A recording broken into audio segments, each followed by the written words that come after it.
mitochondrial function. But we're still going to, if we do that, we're still going to be stimulating the outside of the body. And the patches are still superior in this sense because we can turn on specific peptides in the body that you can't with normal light. But this is a very powerful piece of information. So let's take a look at this. So we go back to our lobster data, and now we have 550 nanometers is one wavelength of light that's coming off of lobster blood. 630 nanometers, we took that number based off of 432 hertz tuning because that's what we were using in our experiments. And my hypothesis was that 630 nanometer light is in the lobster, we just didn't detect it in the lobster blood. So I had that hypothesis. And then the other wavelength of light was somewhere on the chart, it would be somewhere between 700 and 709 nanometers, roughly. Those are the wavelengths we were working with. So this was my first invention that came off this process. I call it a biophotonic reflector and ended up getting several patents on this. And if you look inside this device, you'll see that we have a series of optical filters, very high precision optical filters, along with an optical grade mirror. So essentially, we take the light, the naturally occurring biophoton emissions from the human body, they pass through the filters, hit the mirror, and then come back to the human body, but only specific wavelengths of light stimulate the surface of the skin. So that was the idea behind this. Let's see if we could treat the surface of the skin with the same wavelengths of light that are responsible for keeping lobsters young. Did that make sense? Okay, that was the objective. We got 2 to 3 years of age reversal in 10 minutes. And the way we measured this was through looking at the cell capacitance, the size of the cells. So a measure of how cells age is in their size. As we age, the cells will begin to shrink. And the electrical charge of the cell will start to become smaller. It's one of the mechanisms that's not well known about how a healthy cell goes and becomes cancerous tissue, and how ultimately cancer can be treated naturally. But that's a different subject. So we can correlate aging to the electrical charge around the cell. So when you use this device, the cells expand, cells become younger. But it's almost too rapid. So we wanted to look for other methods here. Now let's go back to this idea that we can use technology to create new forms of matter. Maybe we could take some of those experiments that we did and apply it to this new knowledge that we have. If we were going to create new matter, what would we do?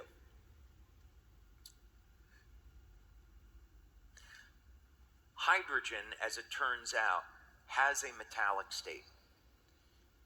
So of course we're familiar with hydrogen and water, but if we just take hydrogen, of course it's a gas, we can compress hydrogen and turn it into a liquid, and of course that's a cryogenic material, but what's not well known is that hydrogen can actually exist as a metal.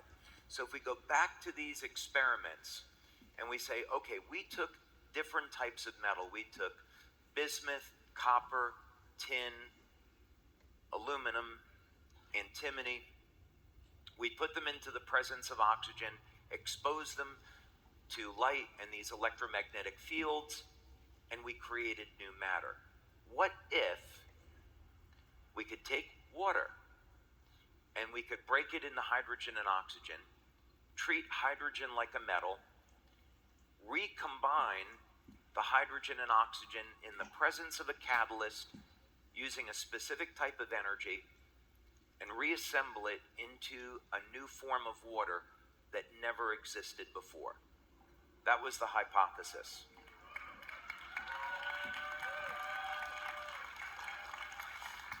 So if we could achieve this, what it would literally mean is that if we could do it, we could create a new type of water that had photons of light embedded into the bonds of the water, so that when you drank the water, it would release that light into the body. That was the goal here. And that's how we got from where we started to where we are now in this presentation. So, I built this machine that was it was a great Tony Stark moment for me. It was maybe about 3 feet wide and about 9 feet long. And we started getting drops of water coming out of this thing. And it was incredible to see it for the first time. But it was so slow, it was so painful. But we did it. So everyone knows what ice looks like. Here's a beaker of distilled water where we freeze it. Now what we're going to do is we're going to take this new water and we're going to do the same thing. We're going to freeze it. So why do we want to freeze it? Well, it's a phase change. Another hypothesis here is that as water goes from being a liquid to a solid, in chemistry that's a phase change. So can we see whether or not the light in the water is going to be released when the water changes state? Because that would represent a change in the bond angle. So it would make sense to me that the light would be released during that process. And that would be a really great thing, because it would mean that once the water gets into the body, the water will phase change and release the light. So let's see what happens. We started freezing it, and we started to notice these highly coherent threads of water crystals. So this was important because we know that if you were to have a structured water, the water is highly organized. So we start to see some evidence here. And, sorry, I had skipped ahead one. Okay, now we're good. When the water freezes completely, really interesting things happen. We get a vortex funnel that occurs at the center of the beaker. And of course, we associate vortexes with natural energy and living systems. If you look at the beaker from underneath, again, you can see this implosion that occurs as the water crystals move towards the center as compared to the control. As you change the wavelengths of light that we use to treat the water, different shapes start to appear, living shapes start to appear. In some samples, they resemble an egg. And what do we think about eggs? Eggs are life. And depending on the type of water that we use and the treatment and the amount of treatment time, we get an increase in the density of the number of water threads. So what this means is that we can control how much light is in the water through the settings. You probably would like to see this now, right? Okay. We're going to watch now a time-lapse video that we took. What we did in our lab was we took a freezer. Okay, we're going to play it. So just watch it. We have our freezer, and it has a glass front. We have a time-lapse camera. So you're seeing this water sample being frozen over a period of about 4 or 5 hours.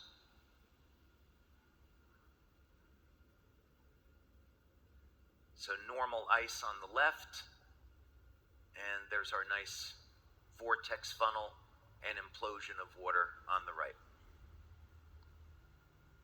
Okay, what do you think?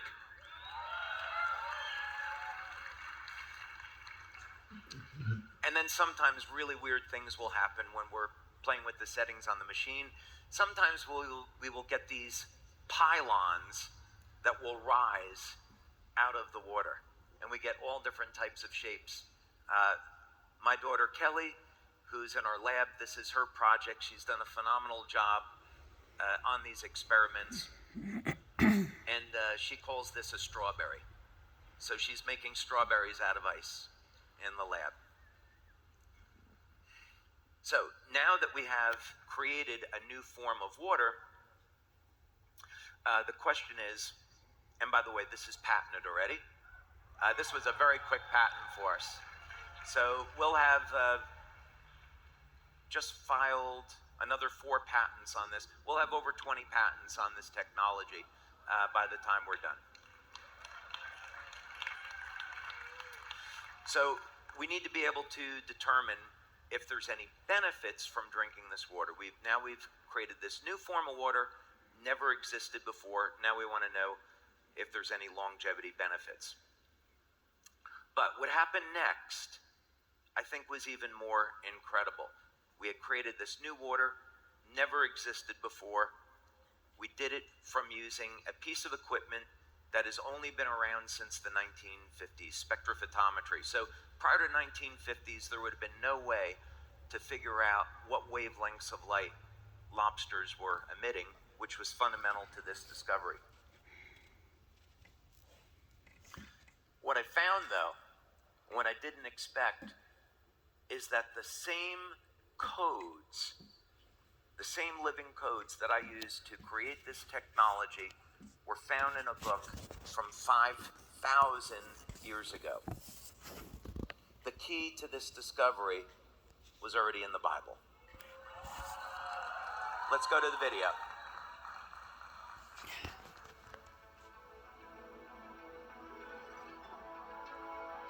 You know that if you find an Indian arrowhead in a cave, archaeologists will immediately say, oh, intelligence has been here. They carved this Indian arrowhead. But then you point to DNA, which is the most complex information system, language system in the entire universe. It makes up our chromosomes, our genes, all the information that builds a human or a dog